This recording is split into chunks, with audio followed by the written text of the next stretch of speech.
Ako si Rod. May pangarap ako kaya ginagawa ko to. Kaya tara, samahan niyo ako.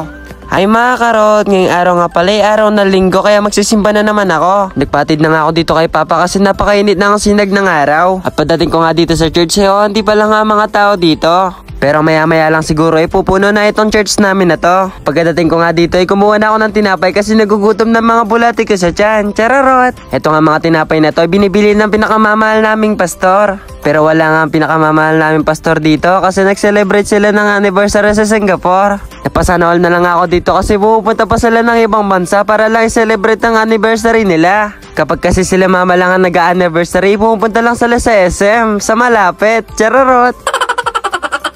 At pagkatapos ko magsimbay, nagpagupit naman ako dito sa tito ko. Sa kanya na nga lang ako nagpagupit kasi sabi niya ililibre na lang daw niya ako. Hindi na nga ako tumanggi dito kasi sabi niya ililibre na lang nga. Pero kapag siguro natapos na itong gupit ko may bayad na. Chararot! Napakatagal na nga ng video na to, hindi ko na nga na-edit sa sobrang busy ko. Kahit nga busy ako, binibigyan ko ng oras ang ating Panginoon. Kaya ikaw kahit busy ka, kailangan mo manalig at magpasalamat sa Kanya. At fast forward na nga pala dito, nagyaya nga pala mga pinsan ko para mag-boodle fight. Napakadilim nga sa time na to kasi last just na nga to ng gabi. Sobrang tagal na nga namin hindi nagsasama ng mga pinsan ko na to. Simula nga na nagkapasok na sa eskwelahan, hindi na kami nagsama-sama kasi sobrang busy namin sa school. Naalala ko nga dati nung wala pa kaming pasok ay lagi kami nagluluto sa labas ng bahay namin. Naalala ko pa nga nun, lagi akong kumukuha ng ulam sa freezer ni Mama. Lagi nga akong kumukuha ng ulam dati sa freezer ni Mama para lang makakain kami. Pero ngayon nga hindi na ako kumukuha dun sa freezer ni Mama. Pero ngayon yung alagang manok ng kapitbahay na lang namin ang kinukuha namin. Chararot! Kaya sa mga kapitbahay namin dyan, kapag may nawalan kayong alagang manok, ay sa amin nyo na lang hanapin. Chararot!